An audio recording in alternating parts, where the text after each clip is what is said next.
Long Graves, and this is True Crime Thursday. Presented by Darkwoods Paranormal. Every week, we walk together through crimes that shook the quiet. Cases that were never solved. Places that don't forget. This show is part of a larger world we built here at Darkwoods Paranormal. A world of haunted history, twisted folklore. Disappearances, whispers, footsteps.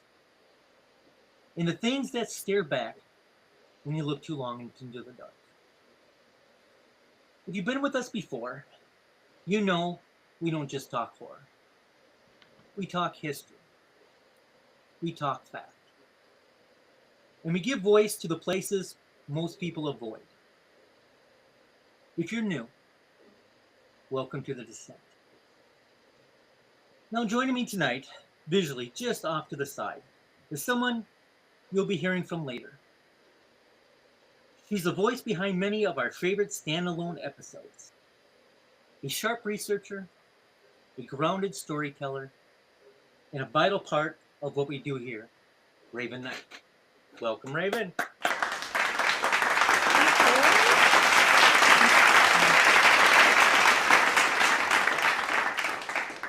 You'll be hearing more from her later in this episode. But right now, I want to take you back, not to a haunted house. Not yet. But to a time before it was haunted. Before the whispers. Before the tours. Before the name Villisca was known for anything other than quiet.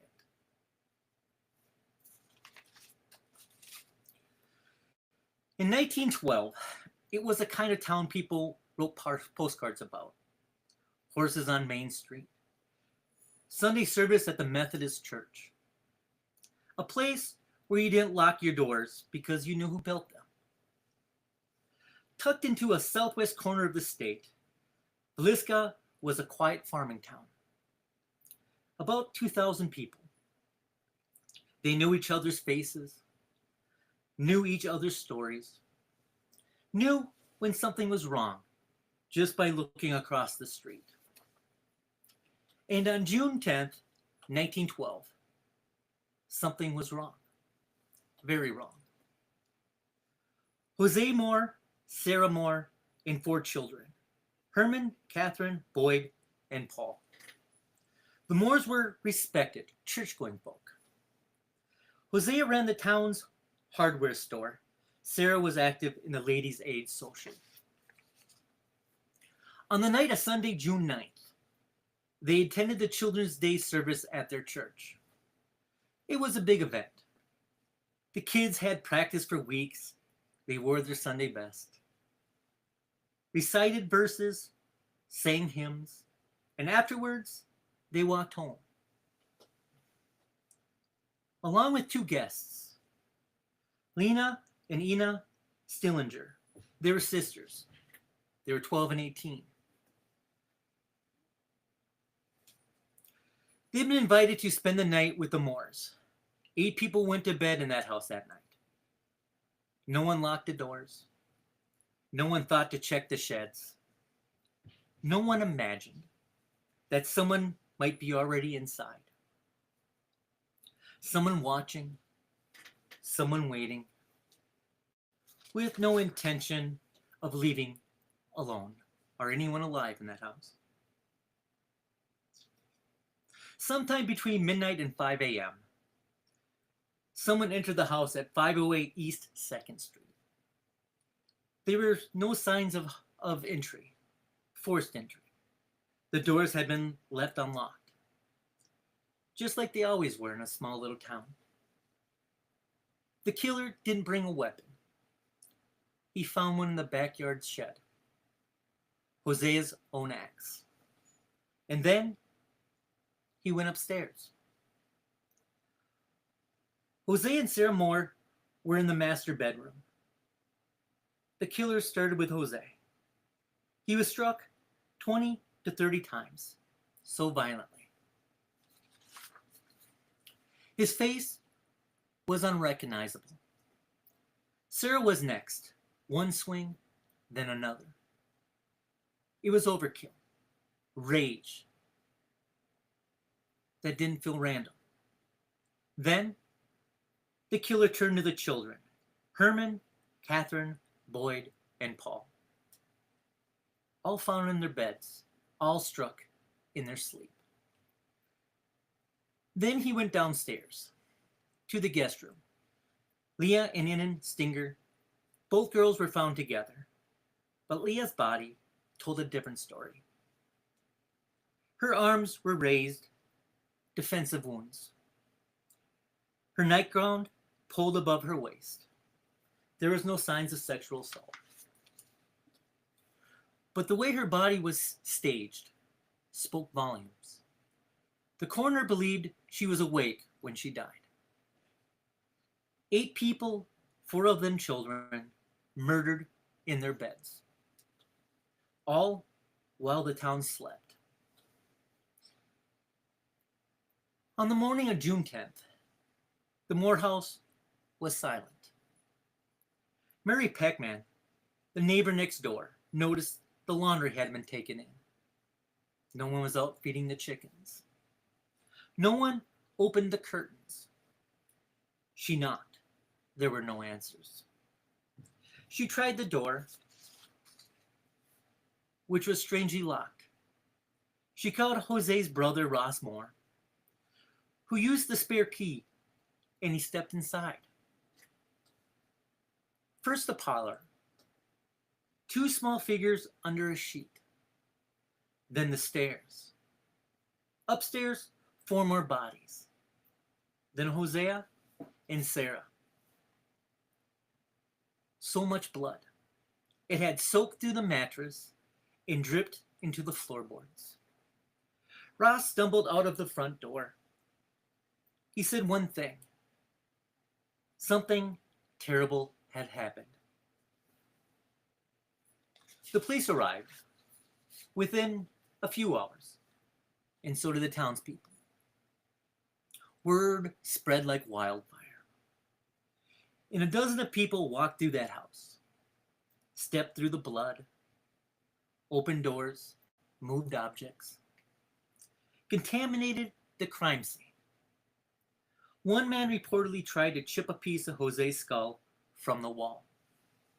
Another took a fabric from the bed as a souvenir. No photos were taken of the original scene, no fingerprints collected, no chain of custody. By the time formal investigators arrived, the evidence was gone. The official investigation began only after the damage was already done. Sheriff Hank Horton called in reinforcements, but they weren't trained for this. No one in Iowa had ever seen a crime like this. There was no FBI yet, no national fingerprint database. There was blood, there were bodies, and there were theories. But there were no answers. And the longer they looked, the colder everything became. The first name was Frank J. Johns, a prominent state senator, former employee of Jose Moore. The 2 men had bad blood. Hosea had left his hardware business and taken the lucrative John Deere account with him. Some said Frank Jones ordered a hit or hired a killer. Paid to have the entire family erased. But no charges were ever filed. No motive was ever proven. And Frank walked away clean. Then came Reverend George Kelly, a traveling preacher, small, nervous, known for bizarre behavior. He had preached at the Children's Day service that Moores attended. He left town the very next morning. A few days later, he sent a letter to the police. A letter that described the crime scene in disturbing detail. Details that only has not been yet released, but only the killer would know. Kelly was arrested, interrogated, he confessed, then he reacted. He stood trial not once, but twice. The first jury was hung. The second found him not guilty. Some believed he did it. Others believed he wanted to be famous for it.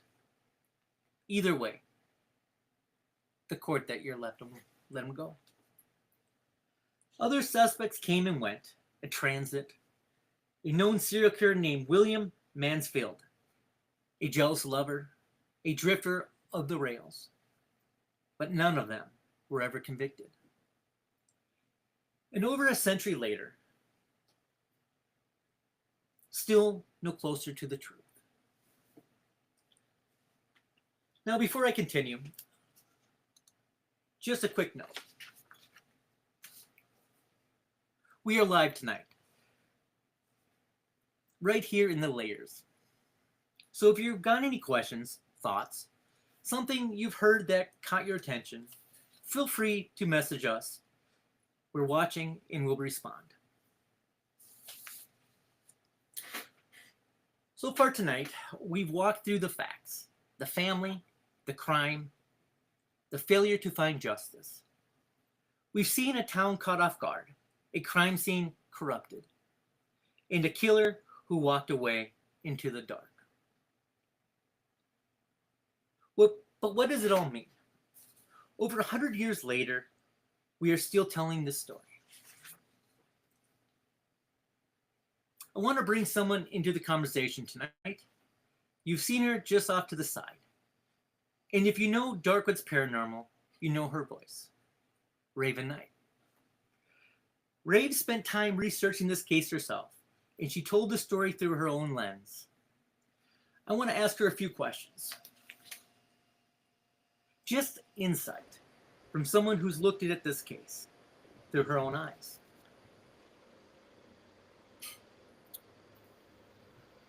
Raven. Hi, Gabriel. Hello. Huh? Yeah, I love it. Love it. It's great. She makes fun of my moo cow, but that's I do. I love the move now. It's wonderful. Yeah. What was it about this case that first pulled you in when you researched? Well, I know you might not. Well, you know this about me, but our listeners, our viewers probably do not. I am very, very big into true crime and unsolved mysteries. So this case, and we haven't even gotten to the second aspect of it, which would be the paranormal part. But for me, it's an unsolved case. It's been unsolved for, 1912, right? Like that's a really long time. I can't do math. Yes. I don't do math. That was a long time ago. Right. So it's very intriguing to me. And also the fact that there are a list of suspects and each one of them have a reason for why they could be the potential person who did this. So something like that, as weird and messed up as that sounds, like it's something that has always intrigued me. And I don't know, if the details of the case are very disturbing, so I just wanted to know more. Do you think this was personal, or do you believe it was a random, opportunistic time? Whew. Okay, so when I heard that we were gonna, when we kind of talked about we were gonna look into this case again, I don't know. That's the thing. I don't know. I feel like it wasn't quite opportunistic. The person that they said was the serial killer. He rode the train. He was a person that rode the train, and he went to several towns. He actually murdered or unalived his family. That's right. Unalive. That's what Unalived. His wife and his child. So the fact that he did that, and he did that with an axe, is very interesting to me. That's not so much coincidental. But at the same time, when we talk about the Reverend, who was there at the same day before, he saw the children. He was also known to fancy children in an interesting way of putting it, but that's what we'll say. He was paying a lot of attention to the children at that time. He knew they were there, and then he left right away the next day. Like, to me, it almost seems like he would be more of the person to do it. And I also know that there was no breaking and entering in the house. There, which says either they were in the house before, or somebody knew them and let them in, but they were all sleeping. But they didn't lock the doors either. I guess there's that. Anyway, the fact that all of the bodies were covered with a sheet and the mirrors were all covered, it just, to me, and how much I'm into true crime, I really feel like this was somebody who didn't want to see what he had done. He was comfortable in the location and he stayed for a while. There was food at the house. And so I feel like it very well could have been just somebody who was comfortable with the space and knew the family and knew things. I don't think that a drifter is going to know that it's safe to stay. When I So, was researching this, I actually found an article that claimed that there was he ate breakfast. Did you, yeah. they had a slab of bacon next to the axe. I thought, well, Yeah. if you're going to eat breakfast, you might as well. Why not? With the axe, you just kill people with. Seemed, very reasonable, I guess. Well, and then the fact that he used a murder weapon that was there. He used a weapon that was already there. It just, everything points to somebody who knew where things were, who felt comfortable, who didn't feel like, oh, I just did this crime and now I need to leave. The fact Eat that breakfast. he left the very next day, Mhm. like he left town the next day. He didn't stick around. That tells me something too. So I know that when they tried to say that he did it, then they also said that he just had some like a mental disorder, and that was why he confessed to it. But I don't know. I also had a thought earlier today, and I hate to say it, but I almost feel like the Moore family weren't even the victims. I feel like The children. that the two girls that were not even supposed to be there, I actually almost feel like the one who had her, I hate to say this, but her dress pulled up, I feel like she might have been the intended victim. Well, what details That was my stayed with thought. you the longest after you finished this episode? Who? Well, that is a really great question. How long ago Um, did you do this episode? It's been, what, a couple months now? it was a couple months ago that I actually covered this. And I think just the brutality of it. You know what I mean? Like the fact that somebody came into this house, they used an axe, like Josiah's face was so disfigured Unrecognizable. that 25 to 30 unrecognizable. chops. Yeah. Yeah. And for what? Like, and like you were kind of saying, it's rage. It almost seems like they were mad.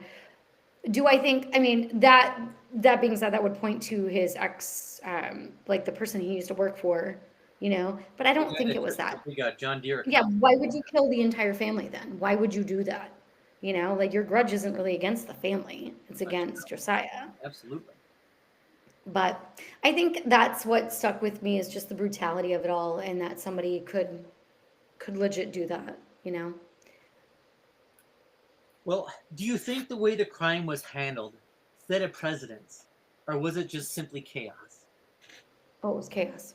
It was chaos upon chaos. Um, and I mean, it was 1912. It Right. wasn't, they didn't, they didn't have the kind of stuff that they have now. They didn't have the rules, but the fact that everyone just went in there and trudged all over the crime scene and people were taking fabric from the bed sheets and a piece of his skull out of the wall, like that's pretty messed up. But Hell of a also, souvenir, don't you think? Put that in a what was glass it? jar. It's a hell of a souvenir. Put it in a glass Yeah, jar, right up your well, mantle. Why not? yeah, why not? It seems No, but normal. I mean, like, just there was no, and if that kind of thing happened today and people were just all over their fingerprints, like, it's just never going to be solved because there's no evidence. The evidence is ruined. Well, more than a Okay. century later, what do you think is still missing from this case? The answer. The- The who done it? That's Who correct. did it? Okay. Uh, um, and again, because it's such an old case, like unfortunately, we don't know. We don't know anything else. Like we just know what we've been told, and we do know that in cases like this, we only know what we've been told. We don't know other things that could lead to the answer, if that makes any sense. I don't know if that makes any sense, but like it's so long ago now that you're just not gonna find it, I think. Well, Well, I shouldn't say that. I guess, wait, I want to backtrack on what I said because now they're doing stuff with, Jack the Ripper, right? We're yeah. learning things about who that could have been. So, I don't know. Well, with the brutality to the husband, what do you think of a lover?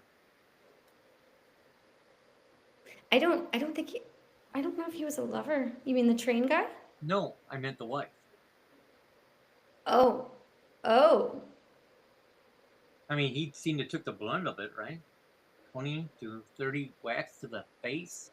Oh, yeah.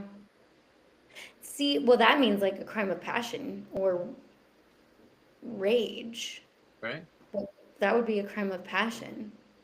Yeah, but why would somebody come in and then also unalive the children? What's the point of that? I don't know. What's the point of killing a whole family? It makes no sense. That's It why doesn't it's. make any sense. I don't really think that, I don't think that's it. I don't think that's it.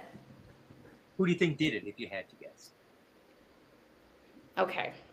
are you going with the Reverend? I think I'm leaning more toward the Reverend, Going just to hell. because, what? Going to hell for that now. I know he No, is going to hell for that. he's probably already there because it's That's what I 100 years mean, old. yeah. He, just the details about him, I lean a little bit more toward him. I do think there was that serial killer that was out there, and some of his MO really matched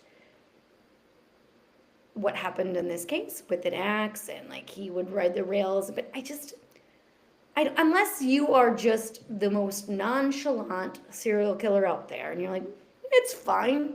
I'm just gonna hang out here in this house and eat my bacon and chill and whatever. Murder weapon. So when I was researching this, I didn't put it in my notes, but there was like a list of 6 different towns that they had a bunch of axe murders with at. Did you read about that? Yeah, that was the serial killer guy. Yeah, Mhm. there was a serial killer Yeah. guy. It was like Colorado. Like he would hop a train and like Yeah, kill people with an axe. yeah. Why not? You know, it sounds like a good Saturday morning. Why not? See, I'm having a Get hard some time. breakfast and then leave. I go back and forth between the two of them, between him and then the Reverend, Hmm. you know, um, The crazy Reverend. the crazy Reverend. But I will tell you, because I am like a person that's very much into true crime, and what happens is the majority of the time it's somebody you know. Like 90% of the time it's going to be somebody you know. To have somebody who just is a drifter to come in and like unalive a bunch of people. I'm trying to watch my words here. That's right. Um, unalive a bunch of people. I don't think we're streaming on TikTok, so you can probably say kill at this point. It's All right, TikTok well, that doesn't like that. You know, it's on live. We don't no, have, TikTok doesn't. you know, I mean, any you know what snowflakes. I mean? Like, the way that I think about it is for somebody to come in and maybe, I mean, it does happen. Let's say, I mean, let's look at some of the Brian, the guy that just killed those college students, Kohlberger or whatever his last name is. He just went in and killed like 4 college students that he didn't even know them. He just like watched them and like went in and then just killed like 4 people just recently. It does happen, but like the likelihood of it happening is less. So I'm still going with Reverend. Right. Okay. I don't Well, know. thank you, Raven. You know, your voice adds weight to what we do here. It really does. I appreciate you. Thank you. So the second half of the story is going to be something completely different. Over 100 years have passed. The walls have been scrubbed, the furniture replaced, but that house still holds something. Whether it's energy, memory, or something far more intelligent, the Fliesken Axe Murder House is indeed not empty.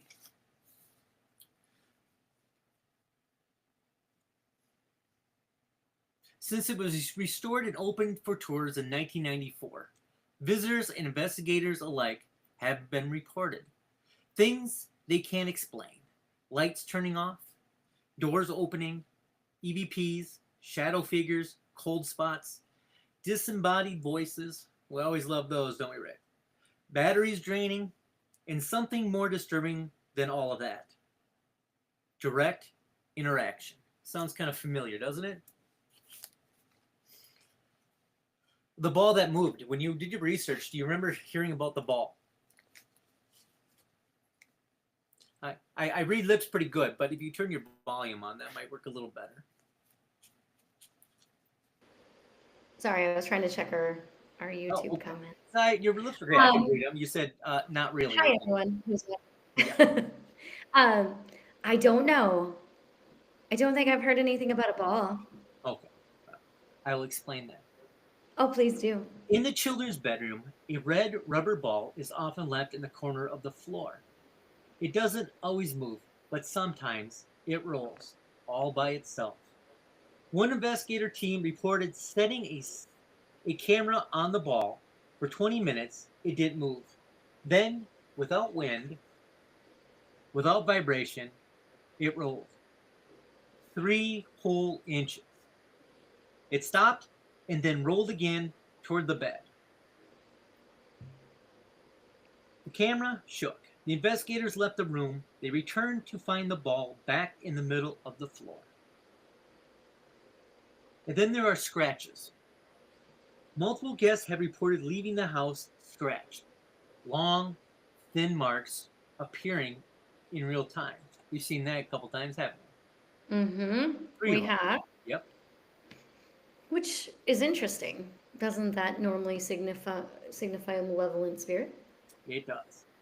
Okay. One woman challenged the spirits, which you should never do, demanding to know why they don't speak. Within seconds, she doubled over, her back snug. Cameras captured 3 fresh scratches rising up like welts, while her shirt was still on. No one was near her, no sharp objects, no contact. Have you gotten to that video part when we were in the Sally house and I had those 3 scratches on my arm? Did you see that? Yeah. Yeah. We got to get that up. I'm sure our people would like to see that eventually. Oh, we will. Okay. All right. I'm a one-woman show. We'll do it. And something was watching them, they said. In the attic is the smallest room in the house, just enough space to crouch.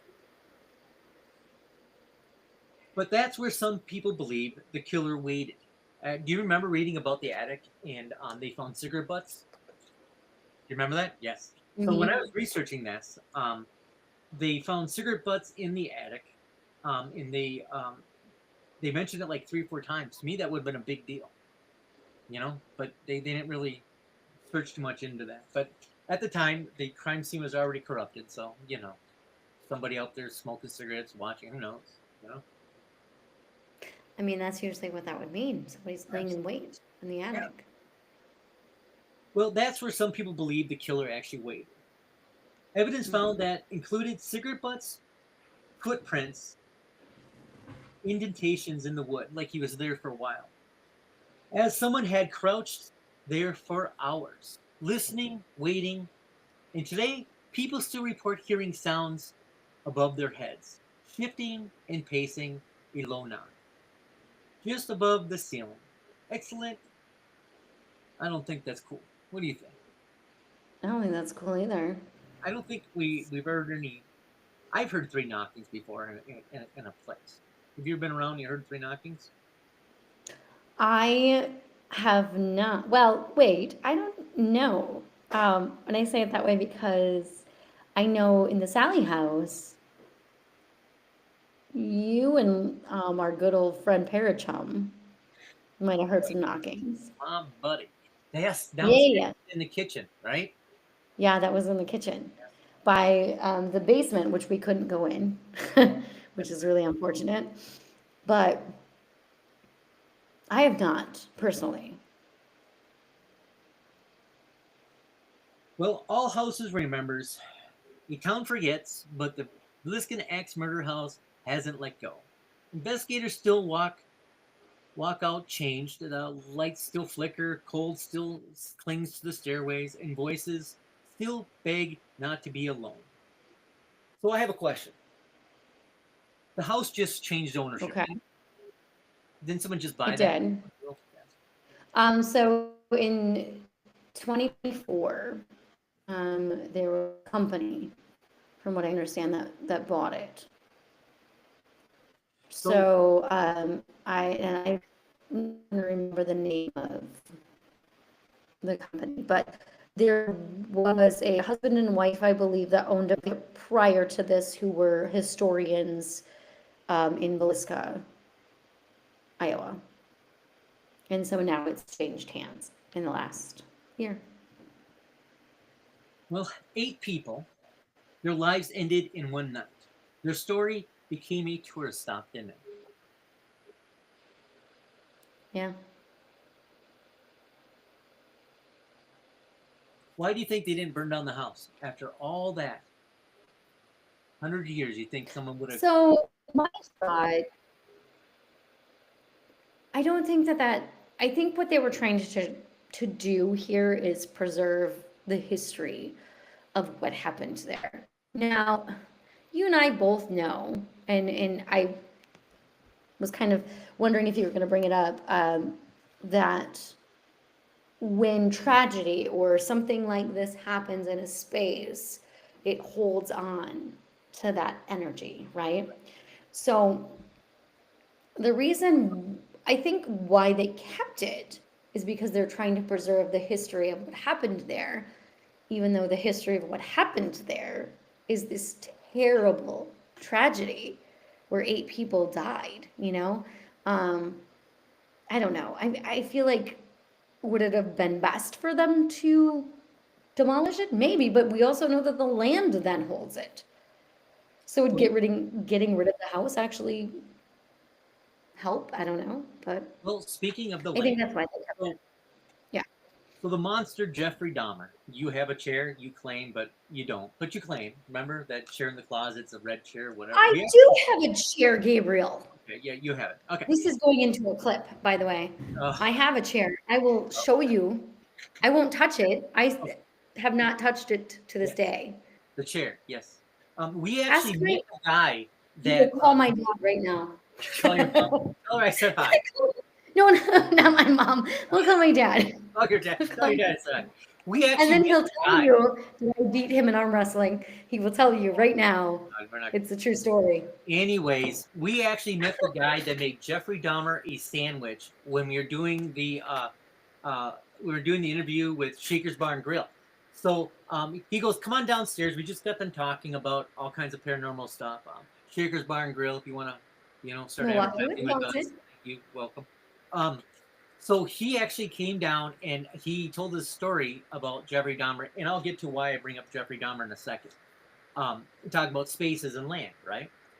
So we actually met the guy that took the photo of Jeffrey Dahmer and made him a sandwich. He The literally infamous took his man- mugshot. Yes, took his mugshot and made the man a sandwich while they're booking him. Yes. And the most ridiculous part is how excited I was about Where? that. You're like almost hugging this guy, and I'm like, what is wrong with you? The guy made a sandwich for a Syracuse, a cannibal, he ate people, and you're like, oh, that's awesome.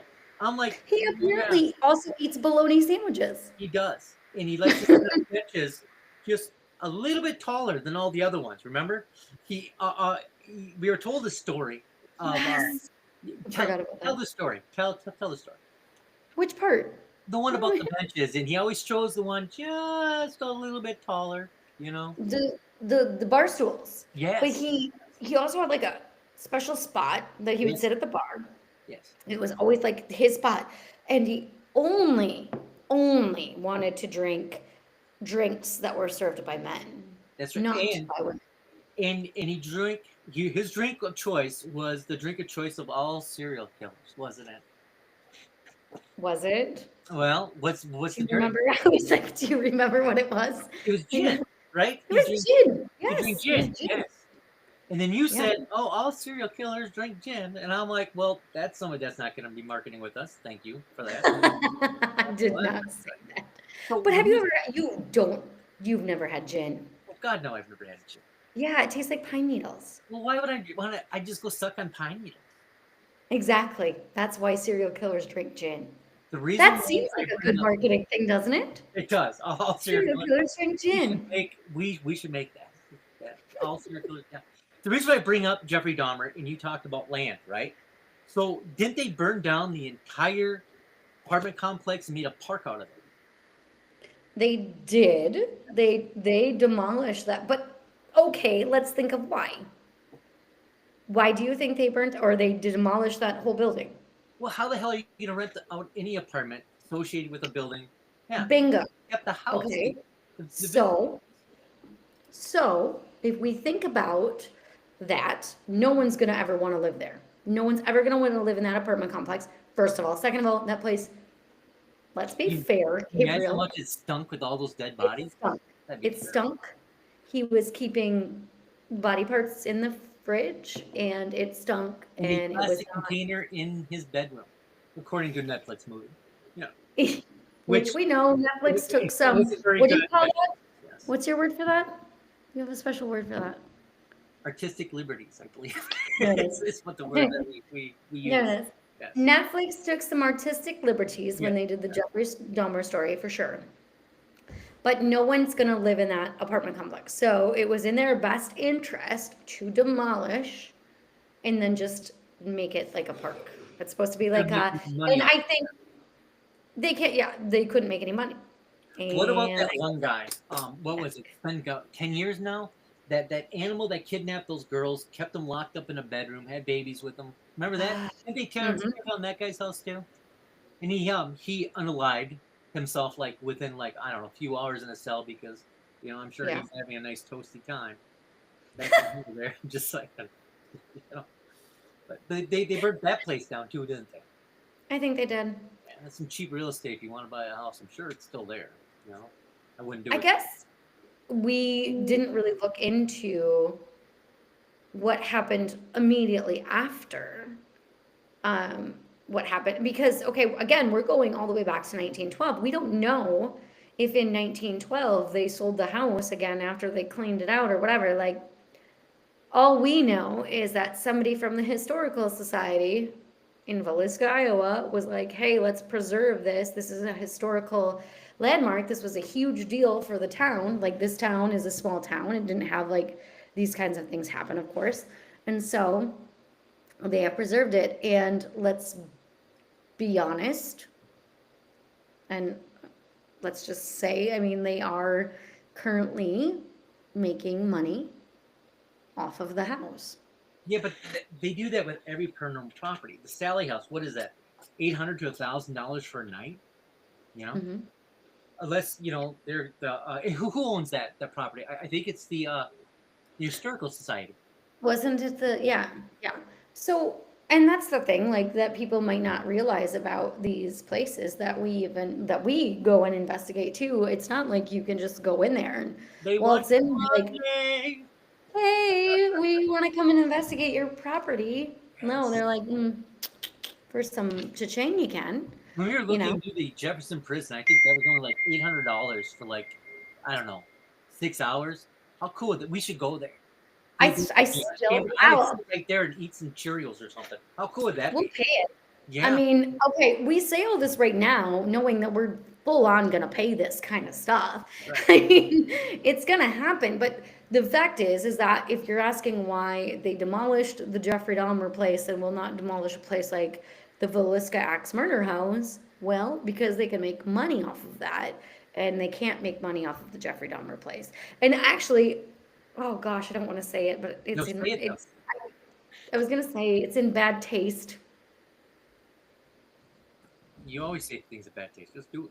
No, I mean the pun there was terrible. Yeah, that was terrible. It's in bad taste to go and investigate a Jeffrey Dahmer location. It's in bad taste to go to a place that a little girl bled out at Sally House. We did that. So where's your Well, there was no documented actual case of a No, girl I never had. bleeding out. We never had. But a I mean, the wonderful place way is to a haunted. property, though. I mean, Yeah, but it was haunted. yeah, it's haunted as hell. It's Yeah, yeah, definitely haunted. right. So, what do you think the Yeah. neighbors are like at the in the small town in Iowa, Riska? Can you imagine? Because I remember when we were at the Sally House, the neighbors, right? Here's a bunch of They- fools running around with cameras, and these guys are hanging on their back porches, and they're like, "What is wrong with these guys?" I remember I even went up and tried to wave to one of those guys, and they turned their back on me. They're like, you know. I was like, You're like listen, I was just trying to be crazy neighborly, people. I think, well, if I remember right, Villisca is a very small town. I wonder if they cringe every time you say their name. I betcha. We should go there. I wanted to. We've driven by that location a few times now, and I've told you multiple times how bad I wanted to go We were there. close too. How far we were? We were like, Not very far at all. no. Maybe an hour, 2 hours. I wonder if we went up to locals and said, "Hey, listen, what are you known for?" They're probably like, "Oh, we have a small little restaurant, right?" They would totally not say the Axe Murder House, which would be cool. I was gonna say that we could Blair Witch Project this and like go and interview all the locals and maybe we shouldn't give away our secrets because I just thought, and no one's ever probably done that. Like, let's go ask the locals what they feel about people coming to their town all the time to see this house. Can you imagine? And like you were saying, can you imagine being their neighbor? Like, can you imagine like living in? Do you think their property value's down? Do you think don't that know. we could get cheap? So let's see. You call the Houses pizza are guy. cheaper? You call the pizza guy. You're like, "Listen, you need me a sausage and pepperoni pizza. Where do you live?" "I'm right next to the Axe Murder House." He's like, "Yeah, I've been there. I'll be there." I think it'd be easy to give you directions. Like when we were in Kansas, and you call and you want coffee delivered in the morning because you ran out, your kids drink, or whatever, right? You're mad. You're like, "Hey, I need coffee," right? And then all of a sudden, like, "Where do you live?" "Right next to Sally House." It seems like it'd make things easy. I think, just live. You're right. That's all. You're right. Yeah. You're right. And then their only question is, do you live what side of the house? No, I'm on the left, right, or across the street. Because there's only 3 different ways. You guess so. I'm in the back. Nobody cares about the back neighbors of a haunted house. It's always the front and the side. That's true. Of course, Do you I never, think maybe it so? does. Maybe they care. If you're in the back of the haunted house, you're like, "Where are you?" "I live right behind the Axe Murder House." And you're like, "Oh, yeah, I'm gonna need an address." Well, you're right. Cool. Yeah. Because nobody really takes pictures of the back. It's always the sides and the front. It's true. I mean, I can Google that, but I'm pretty sure it's true. It is. It is true. It It is is true. Yeah. Now I feel bad for the people who live in the back of it. Thanks. Hell, were we I talking didn't feel about? bad earlier. I didn't really care. I never thought of it. Never entered my head once. You do now. Now you can't stop thinking of it. Now I feel bad for those It people. makes things easier. Even if you live like 10 states away and you're telling somebody, "Hey, come visit my house." "Where do you live?" "The Murder Axe House." And they'll Google it and like, "Oh yeah, you're only like 6 hours away." It make things easier. Do you think though, and do you think you're then the neighbor?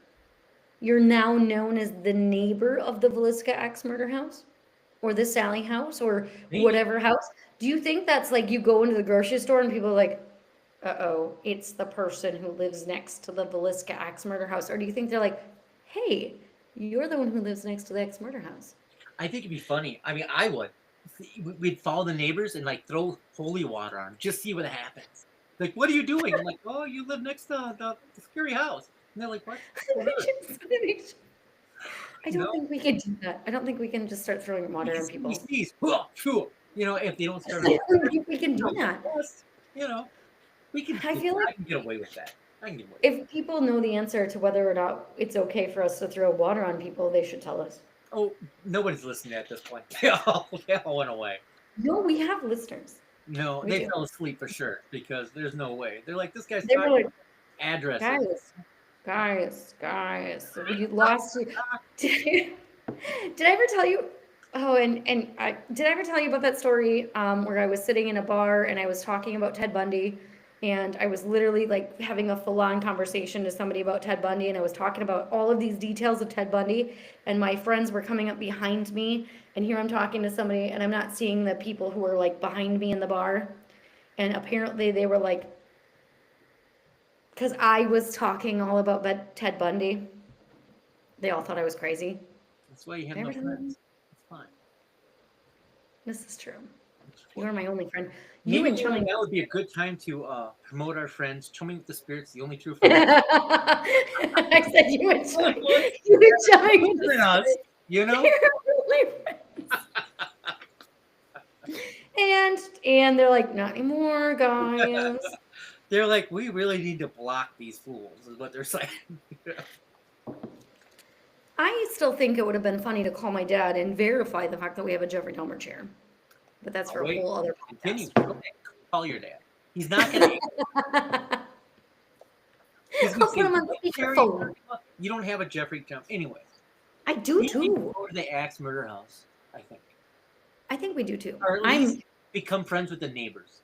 You know, go say hi. They're not going to be friends. They're going to watch this episode and never speak to us. No one's We're watching. not blacklisted in Villisca. No. This is a true story. I know. So I do want to circle back around though, because I kind of gave my theory, even though for me, I don't know. I don't really know what I think about who did it, but you didn't talk about. I thought you said the minister, the preacher, the traveling. I know, but they go back and forth between was he a preacher? And then he was a trailing reverend, and he was crazy. And he left the next day. He wrote a note about note to the police, because that's always a good way not to get caught. And then he said all a bunch of details, which, you know, to be fair, so the crime scene wasn't managed very well. So there's all kinds of people in there. So when they say that only details that the person there would even know, well, there was the whole town was there. They're taking skulls out of the walls, because that's what I would do, you know. That's what. That's a fair fact. It is what I'm saying. That's why I said it. It is a fair fact. I mean, just because. He was probably the one that took the skull out of the wall. You know, he's like, hey, listen, there's skull fragments everywhere. Don't even know if, I mean, all we know, we heard that he left the next day, but like, honestly, we don't know exactly when he left. What if he just went back to the crime scene or went to the crime scene? Well, nobody knows, because no one's alive from back then. Just right, you know. All right, fair fact again. Yeah, well. Okay, but I'm gonna land back on him. I'm gonna land back on the Reverend, because bodies were covered up by sheets. That usually means that you knew that you know them, or you feel guilty about them. You feel guilty about it. You don't want to look at and see what you did. That's what that usually means. The fact that the mirrors were covered up by sheets, like, I think that to me means he didn't want to see what he was doing when he was doing it. But he was comfortable enough to stay in the house. He made breakfast, and then he left a slab of bacon next to the axe. Yeah. So he was a very hygienic person, I'm assuming, you know, because, you know, who does that? You carve the bacon with the axe, you leave it right there. But I mean, it sounds hygienic to me. Absolutely. You know? Okay, so what is your theory? Do you have a theory? I don't have a history of killing people. Just saying that now. I wasn't back in 1912. But if I had to guess, I would say that I'm going to go with an ex-lover. You know? Got jealous. Okay. Said, hey, you know what? If I can't have her full time, neither can you. So he chaps up the guy's face. You know, unrecognizable. Gets upset, covers all the mirrors, right? Because he doesn't want to see himself. I mean, maybe he thinks that, you know, the reflections of a mirror is a portal. I've done a podcast about that. And then covered up the bodies, you know, because, you know, I mean, honestly, if I just killed a bunch of people, I think it'd be very hard as I sat there and ate my eggs and bacon and coffee looking at these dead people. right? So I want to cover them up too because I'm like, I can't eat this person's eyeballs all staring at me. It's not cool, right? Blood I mean, everywhere. I would cover it up because I'm hungry, right? I gotta get out of town. I just killed a bunch of people, 8 people. So I gotta eat, right? And hey, they're not gonna eat the food. They're dead, you know.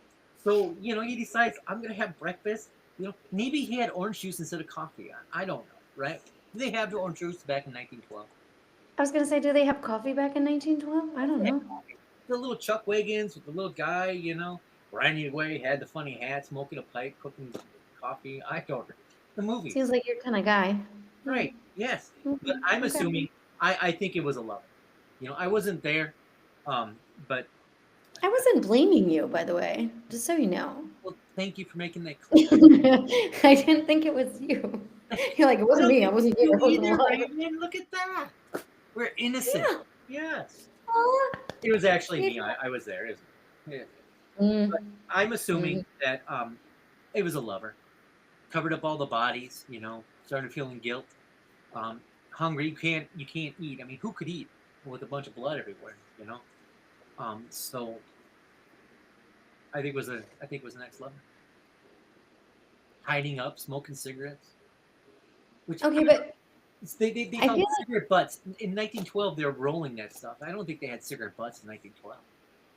Did they?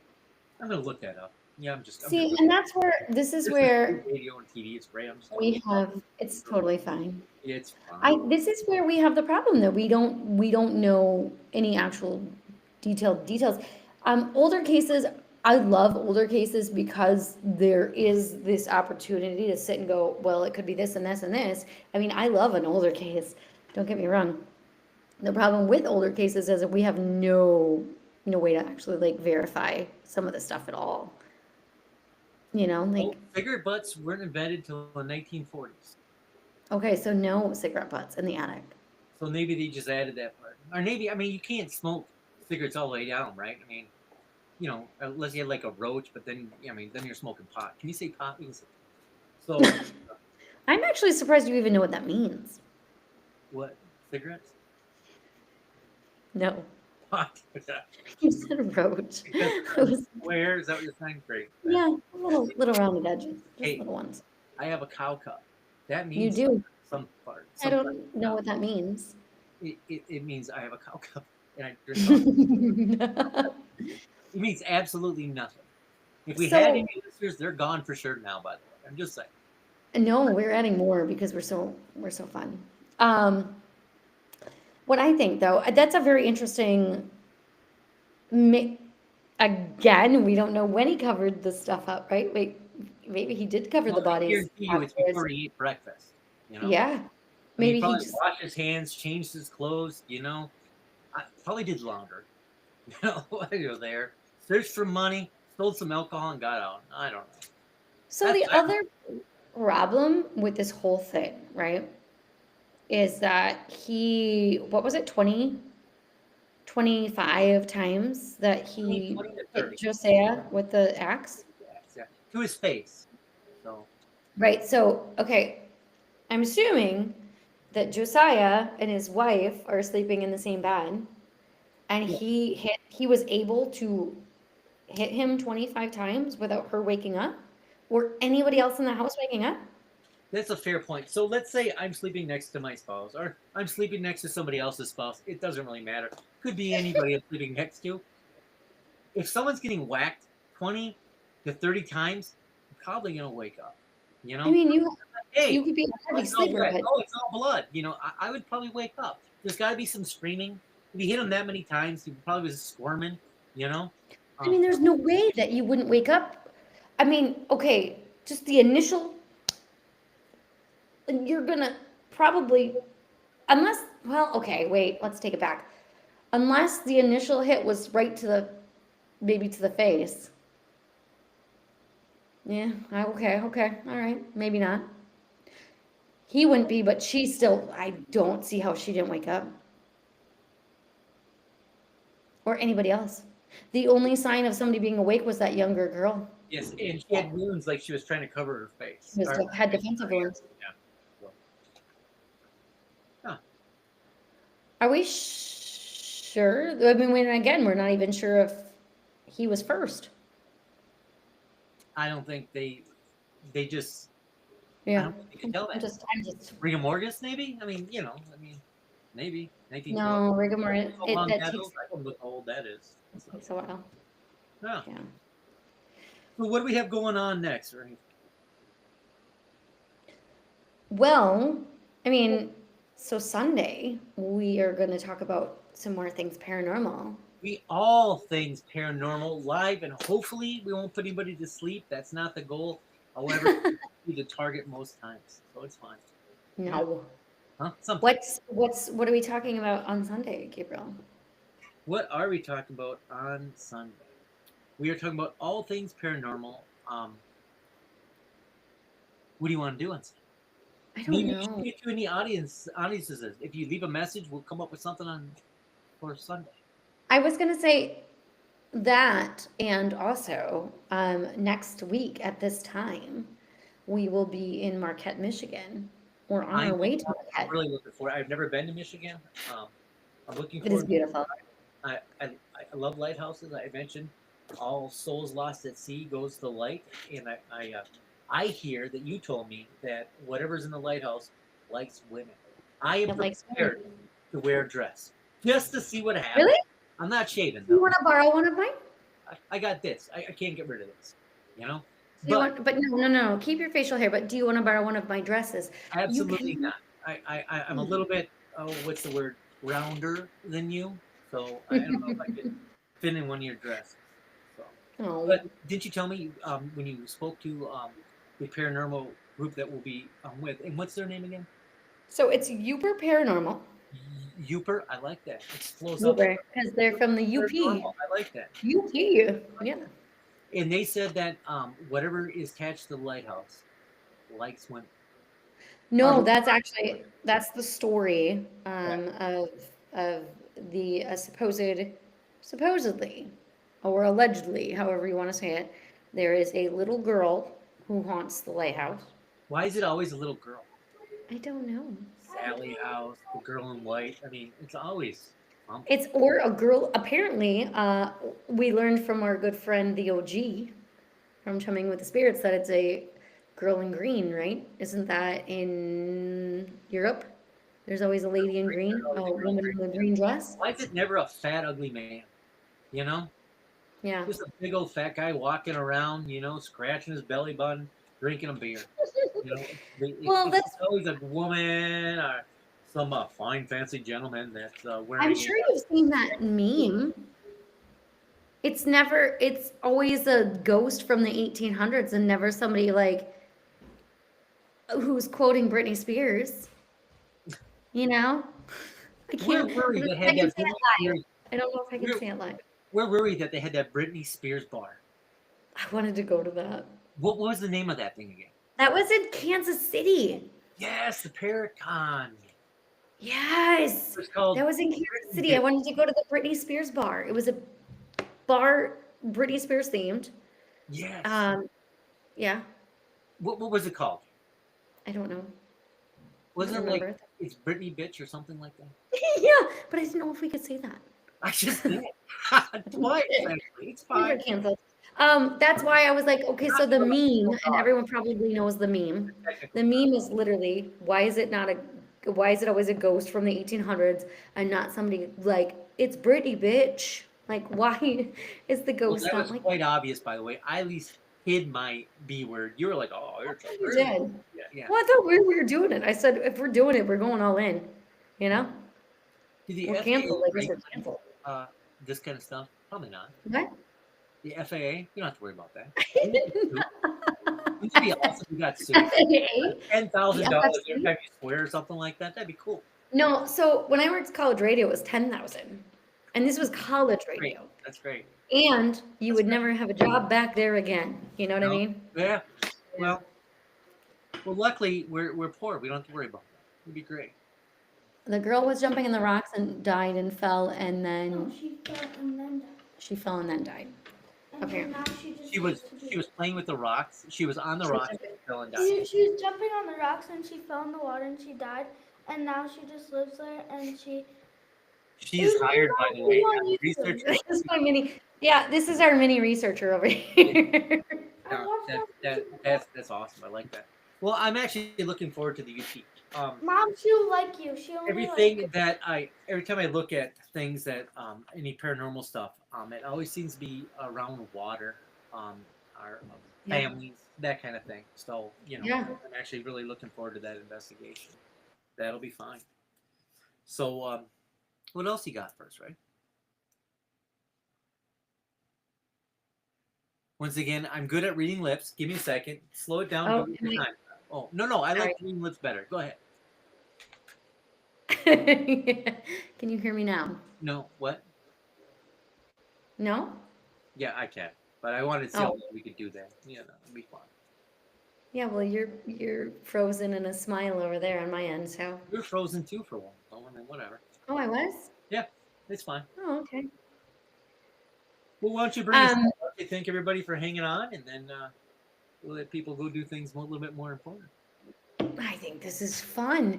No, I just want to, thanks everybody for tuning in. If you've watched, if you weren't watching live, thanks for watching now when it's not live. That's also appreciative.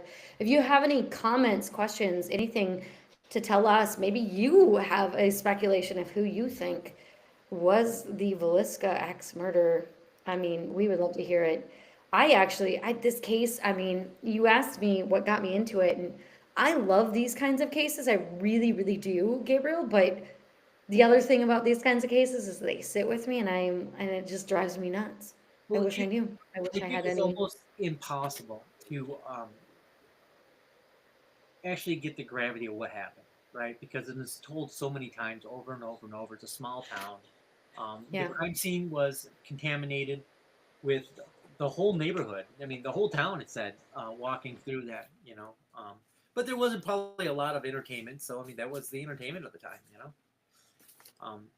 So this Sunday at 7 p.m., I actually will be doing a piece on the Bell Witch, separating myth and madness. So what it'll look like, it happens in Tennessee. I'll be doing some stuff about trying to bring some of the Bell Witch. Do you know the Bell Witch, by the way? Do you know what that even is?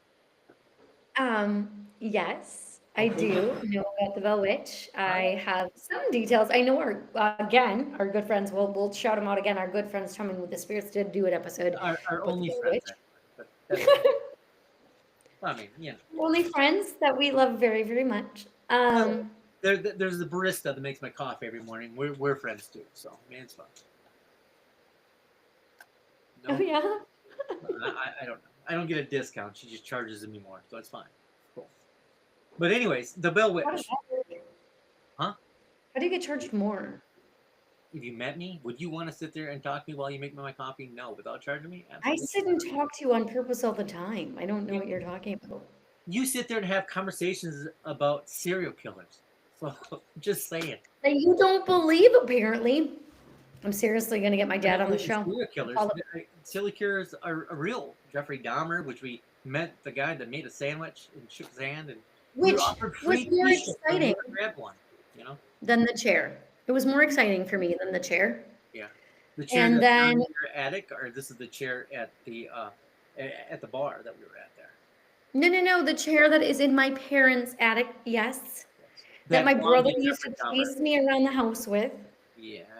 Because I wouldn't touch it. I still have not touched it to this day. Because it doesn't exist, or it's real. Okay. It's a real thing. Well, Sunday at 7, I will be we will be talking about the Bell Witch, separating myth from madness. So that'll be interesting. So I want to thank everybody for coming and listening to this nonsense today. This went totally off rails. It was great. It did not. But I'm so frustrated that you don't believe in my chair story. Okay. Well, you know what? Next Thursday, True Crime Thursdays. Why don't you bring a picture? I am not touching the chair. Well, take a picture of the chair that doesn't exist. Bring it in. Show it. I sent a picture of it to you once. Well, do you still have it? If you send a picture, isn't it still in your camera? No. because it But does. it's still at my parents' house, so it's not like it doesn't exist. Oh, that's right. It's You there. sent me a picture of a chair. Would you like me to send you a picture of a chair? There's a chair right over there. I'm like, hey, Jeffrey Dahmer's chair right there. You have If any- you believe that I have a Jeffrey Dahmer chair, please like, follow, and subscribe. I believe that you believe you have a Jeffrey Dahmer chair. I don't think it exists, though. You know, I think your I can't- parents told you that story when you misbehaved. They're like, "We'll put you in the Jeffrey Dahmer chair." You're like, "Oh no, Daddy! Oh, I'm so sorry." And then they would put you, and then No, that's not what you no, told they me. would never put me in the chair. They put us in the corner. We didn't get put in a chair. And would you arm wrestle and Yes, win? Would that be the same? I did. I did arm wrestle and win. Oh, okay. Okay. Delusions of grandeur. It's fine. We all. Well, thank you, folks, for joining us. Give yourself that hole over there, Mr. Von Graves.